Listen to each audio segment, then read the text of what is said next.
एक समय की बात है। एक गांव में एक राजेश नाम का आदमी अपनी बीवी सुचित्रा और बेटे के साथ रहता था। सुनिए, घर का सारा राशन खत्म हो गया है। आप बाजार जाके कुछ घर के लिए सामान लेके आइए।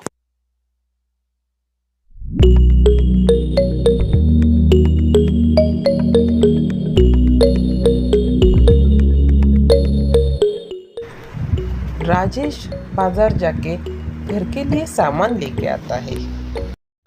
सुचित्रा, ये लो, इसमें कुछ सब्जियां और घर के लिए कुछ ज़रूरी सामान है, देख लेना। और हाँ, मैं बहुत थक गया हूँ, मेरे लिए चाय भी लेके आना। सुनिए, मैंने तो आपको राशन का सामान लेने के लिए बोला था, मगर आप तो सिर्फ सब्जियां लेके आ गए।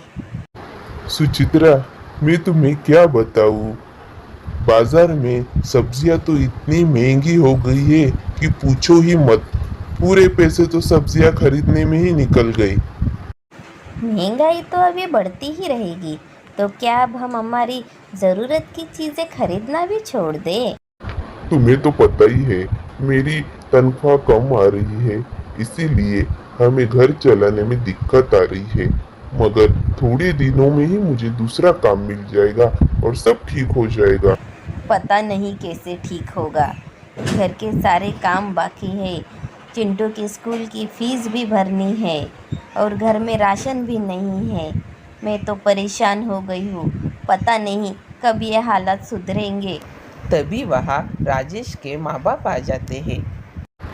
माँ, पिताजी, आप दोनों का अचानक कैसे आना हुआ? बेटा, बहुत दिनों से तुम सबकी बहुत याद आ रही थी, इसीलिए हमने सोचा क्यों ना हम जाके तुम्हें मिलके ही आते हैं। हाँ बेटी, बहुत दिनों से तुम और बहू भी मिलने नहीं आए, इसीलिए हमें भी बहुत बेचैनी हो रही थी। इसीलिए हमने सोचा हम ही तुम्हें मिलने आ जाते हैं।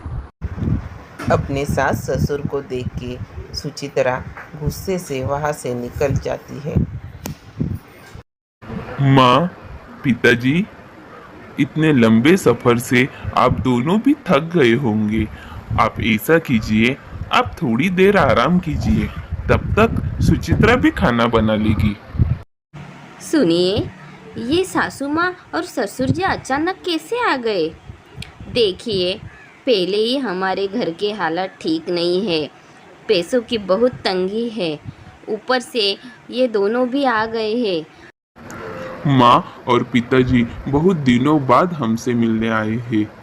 क्या हुआ अगर थोड़े दिन यहाँ रुक भी गए तो? देखो, तुम चिंता मत करो, वह थोड़ी दिन रुकेंगे और चले जाएंगे। देखिए, इस बार हमारे हालात ठीक नहीं है, इसीलिए अगर वे दोनों भी यहाँ रहेंगे तो हमारा और खर्चा बढ़ेगा। इसीलिए उन्हें कह दीजिए कि वह इस बार ना रुके। ये तुम क्या कह रही हो? मैं अपने माँ बाप से ये कैसे बोल सकता हूँ? मुझसे नहीं होगा। ठीक है, आपसे नहीं होता है तो मैं ही उनसे बात करूँगी। सुनो, तुम उनसे कुछ मत कहना, मैं बात करता हूँ। बहू, खाना तो तुमने बेहद स्वादिष्ट बनाया है। तुम भी बैठ जाओ हमारे साथ, हम साथ खाना खा लेंगे। माँ जी, आप खा लीजिए, मुझे ज़रा रसोई में काम है, वो होने के बाद मैं खा लूँगी। राजेश, तुम्हारा काम कैसा चल रहा है? और हाँ, चिंटू कहाँ है? पिताजी, चिंटू तो सुबह ही स्कूल चला गया। और हाँ, मेरा काम भी ठीक ठाक चल रहा है।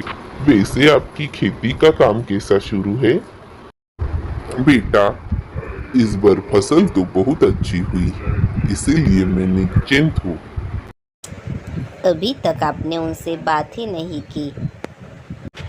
मुझे तो लगता है यह अभी यहाँ पर ही रुकने वाले हैं, इसीलिए इससे पहले आप ही जल्दी से उन्हें बता दीजिए। पहले तो तुम शांत हो जाओ और धीरे बात करो। अगर पिताजी ने सुन लिया तो उन्हें बहुत बुरा लगेगा। मुझे जब बोलना है मैं बोल दूंगा, तुम चिंता मत करो। और हाँ, बार बार मुझे याद मत दिलाओ। वैसे पिताजी, आप बहुत दिनों के बाद आए हैं, तो क्या आप अभी थोड़े दिन रुक जाएंगे?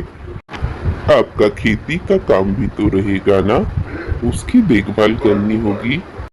बेटा, तुम चिंता मत करो, हम वहाँ का सब काम करके आए हैं। और हाँ, हमें बहुत अच्छा लगा तुम सबसे मिलके। मगर बेटा, तुम दोनों भी अपनी तबीयत का ध्यान रखो। बेटा, तुम किसी बात का तनाव मत लेना। अगर तुम्हें कोई दिक्कत है तो तुम मुझसे बोलना। बेटा, यह लो पैसे। मैंने कहा था ना, इस बार हमें बहुत अच्छी फसल हुई है, इसीलिए वो पैसे लेकर हम आ गए। वैसे तो बहुत काम है, मगर वक्त निकाल के यह पैसे देने के लिए और तुम्हें मिलने के लिए हम आ गए। इन पैसों से चिंटू और बहू के लिए नए कपड़े खरीदना। बेटा, बहू की सेहत पे ध्यान देना। बहू बहुत ही कमज़ोर दिख रही है, और अगर कोई चीज़ की ज़रूरत हो तो हमें बोलना, हम तुरंत आ जाएंगे। चलो बेटा, अब हम निकलते हैं। ऐसे बोलकर वह दोनों अपने गांव की तरफ निकलते हैं। देखा तुमने, हम उनके बारे में क्या सोच रहे थे, और वे दोनों तो हमारी मदद के लिए आए थे। सही कहा आपने, मुझसे गलती हुई, मुझे माफ़ कर दीजिए। मुझे उनके बारे में ऐसा नहीं बोलना चाहिए था। इसी तरह सुमित्रा को समझ आता है कि माँ बाप कभी भी अपने बच्चों पे बोझ नहीं बनते, बल्कि वह तो उनका बोझ कम करते हैं।